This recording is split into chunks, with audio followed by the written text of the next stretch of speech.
آج لوگ کہتے ہیں یار سپورٹس کار بڑی تیز چلتی ہے، ارے اس سے زیادہ جناب جاپان کی ٹرین بتاتے ہیں وہ 500 کلومیٹر کی رفتار سے چلتی ہے، ارے جناب بڑی فاسٹ ایئر کرافٹ آ گئے ہیں۔ سنو یہ کیسا سپیڈی ٹریول تھا کہ نبی پاک اس رات مسجد اقصی بھی گئے، انبیاء کی امامت بھی کی، انبیاء سے ملاقات اور گفتگو بھی کی، پہلے آسمان پر پہنچے وہاں نبیوں سے ملاقات، دوسرے تیسرے چوتھے پانچویں چھٹے ساتویں آسمان، پھر سدرۃ المنتہا پر پہنچے جہاں جبریل امین بھی پیچھے رہ گئے، کہتے حضور آگے میں بھی نہیں جا سکتا، کوئی آگے نہیں جا سکتا۔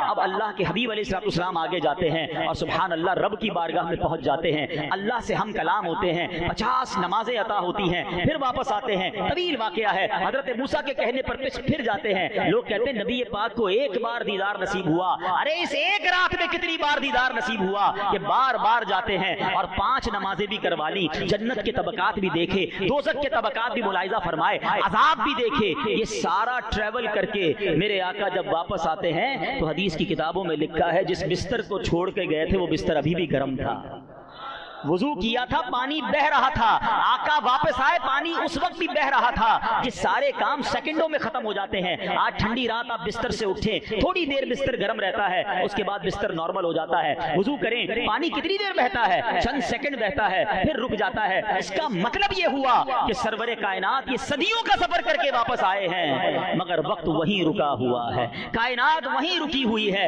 ارے سائنس کو اس سے بڑا جواب کیا ہو سکتا ہے کہ میرے حبیب نے وہ سفر کیا کہ جناب کائنات میں وقت ہی نہ گزرا اور یہ سارا ٹریول پورا ہو گیا، سبحان اللہ۔ اب عقل کہتی ہے، لاجک کہتی ہے کیسے ممکن ہے، میں اس کا جواب آپ کو عشق کی زبان میں دے دیتا ہوں۔ ہم سب گھڑی پہنتے ہیں، اس میں سیل ہوتا ہے نا، گھڑی سے سیل نکال لو تو گھڑی رک جاتی ہے، تھوڑی دیر بعد پھر سیل لگائیں تو ٹک ٹک ٹک ٹک کر کے چلنا شروع ہو جاتی ہے، ایسے ہی ہے نا۔ دراصل بات یہ ہے کہ میرے آقا اس کائنات کی جان ہے، وہ جو نہ تھے تو کچھ نہ تھا، وہ جو نہ ہو تو کچھ نہ ہو، کیوں جان ہے وہ جہان کی، جان ہے تو جہان ہے۔ ارے جب کائنات کی جان ہی چلی گئی تھی تو کائنات رک گئی تھی، آقا سفر کر کے واپس آئے، کائنات نے پھر چلنا شروع کر دیا۔ تو یہ معراج ہے، ہاں یہ شان ہے میرے آقا کی، یہ ٹریول کروایا گیا، یہ انعامات دیے گئے۔ اچھا آج ہم معراج مصطفیٰ کو ایک اور انداز سے سمجھتے ہیں، خوبصورت باتیں ہیں انشاءاللہ، اب آپ سنیں گے تو اندازہ ہوگا کہ معراج کی رات نبی پہلے ایک بات سمجھیے، معراج کا جو ٹریول نہیں صرف ایک واقعہ نہیں ہے، ایکچولی پورا نصاب ہے۔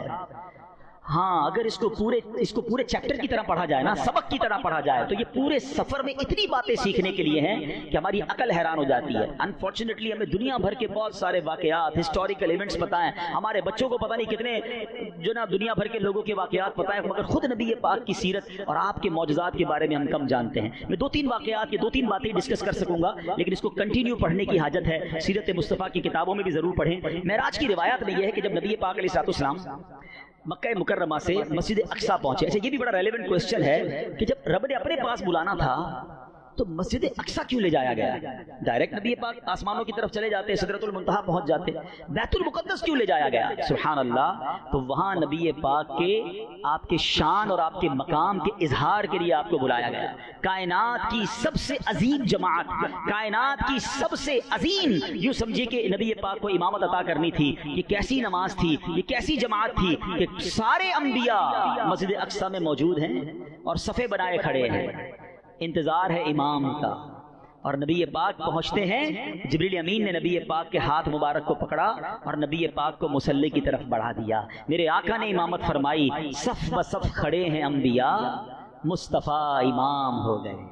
سبحان اللہ، یہ کیسی نماز تھی؟ سیدی اعلیٰ حضرت فرماتے ہیں نا کہ فرماتے ہیں نماز اقصی میں تھا یہی سر کہتے راز کو، کیا راز تھا؟ نماز اقصی میں تھا یہی سر، عیاں ہو مانائے اول آخر، پتا چل جائے دنیا کو کہ کون اول ہے کون آخر ہے دست بستہ پیچھے حاضر جو سلطنت آگے کر گئے تھے، یعنی بڑے بڑے انبیاء جو سلطنت کر کے گئے مگر میرے نبی کے پیچھے ہاتھ باندھے کھڑے ہیں۔ پوری دنیا کو یہ میسج دینا تھا کہ آپ امام الانبیاء ہیں، آپ خاتم الانبیاء ہیں، آپ کا جو مرتبہ ہے وہ کائنات میں کسی اور کا نہیں ہے۔ اور سبحان اللہ، یہاں نبی پاک کو نماز کے بعد پیاس محسوس ہوئی۔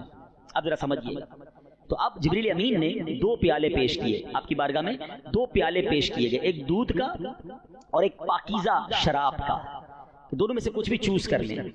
تو پیارے آقا علیہ السلام نے دودھ کو قبول فرمایا جبریل امین نے کیا کہا؟ الحمدللہ الذی ہداک الفطرۃ، تمام تعریفیں اللہ پاک کے لیے جس نے آپ کو فطرت یعنی نیچر کی طرف رہنمائی فرمائی۔ لو اخذت الخمر غوت امتک، اگر آپ شراب کا پیالہ قبول فرماتے تو آپ کی امت گمراہ ہو جاتی۔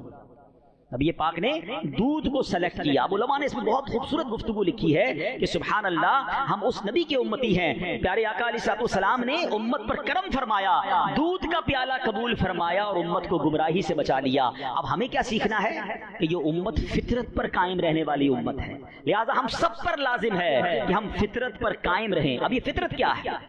فطرت پر قائم رہنا کسے کہتے ہیں؟ آئیے ذرا اس کے بارے میں اس کی امپورٹنس سنتے ہیں۔ قرآن مجید میں اللہ کا پاک ارشاد فرماتا ہے، فطرۃ اللہ التی فطر الناس علیہا لا تبدیل لخلق اللہ ذالک الدین القیم ولکن اکثر الناس لا یعلمون۔ آسان ترجمہ قرآن کنز العرفان، یہ اللہ کی پیدا کی ہوئی فطرت ہے جس پر اس نے لوگوں کو پیدا کیا۔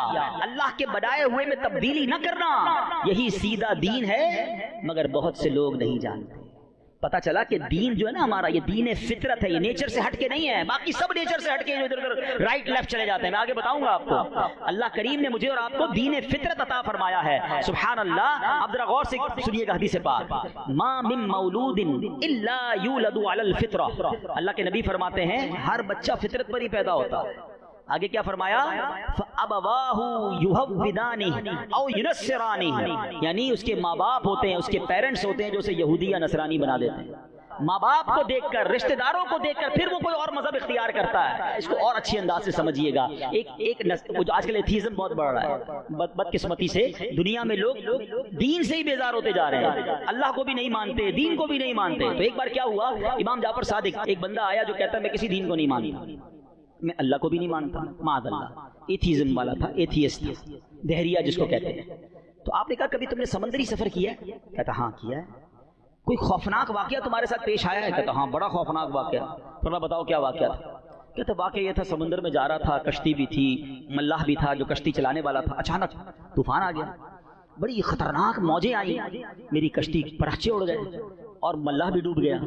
میں پریشان، میں نے ایک تختہ پکڑ لیا، تختے کو لے کر چلتا رہا، آخر کار وہ تختہ بھی ٹوٹ گیا۔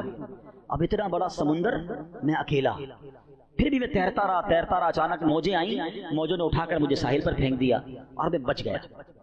امام جعفر صادق رحمۃ اللہ تعالیٰ نے کیا فرمایا، ذرا سنیے گا۔ آپ نے فرمایا کہ جب تم سمندر میں اترے تھے تمہیں کشتی پر اور ملاح پر اعتماد تھا، کشتی چلانے والے پر۔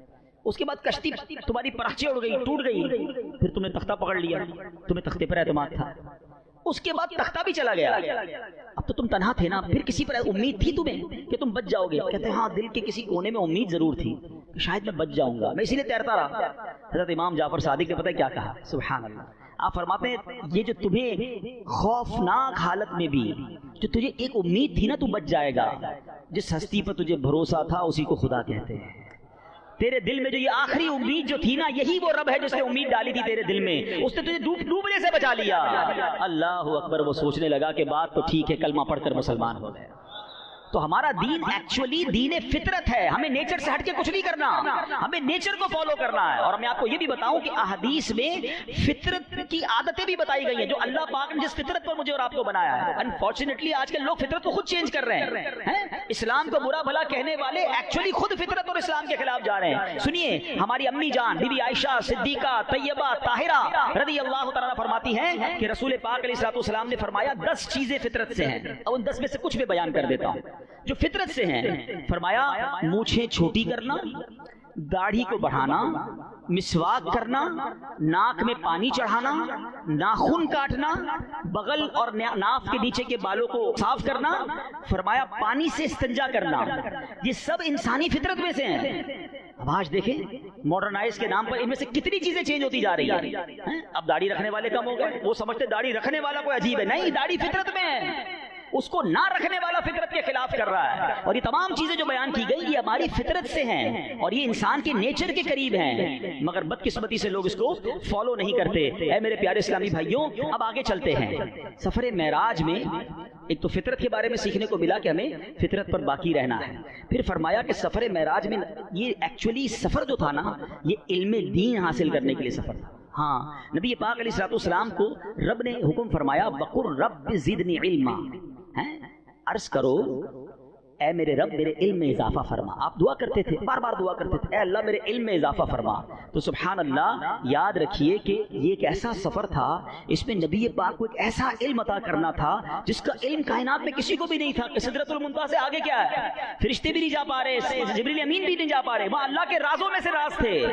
تو نبی پاک کو ایک ایسا علم عطا کرنا تھا جو کائنات میں کسی اور کو نہیں تھا. چونکہ نبی پاک دعا کرتے تھے کہ اے اللہ میرے علم میں اضافہ فرما، تو رب نے اپنے حبیب کے علم کی وسعتوں کو بڑھانے کے لیے انہیں معراج کا سفر عطا فرمایا، سدرۃ المنتہا سے بھی آگے بلایا. اور سنو کتنا علم دیا پیارے آقا علیہ الصلوۃ والسلام کو رب نے، کون کون سے علوم عطا فرمائے. خود قرآن میں فرمایا فَأَوْحَا إِلَىٰ عَبْدِهِ مَا أَوْحَا، پھر اس نے اپنے بندے کو وحی فرمائی جو اس نے وحی فرمائی، یعنی جو اس نے فرمانا تھا، جو عطا فرمانا تھا اپنے بندے کو عطا فرمایا. سبحان اللہ، یعنی کیا راز کی باتیں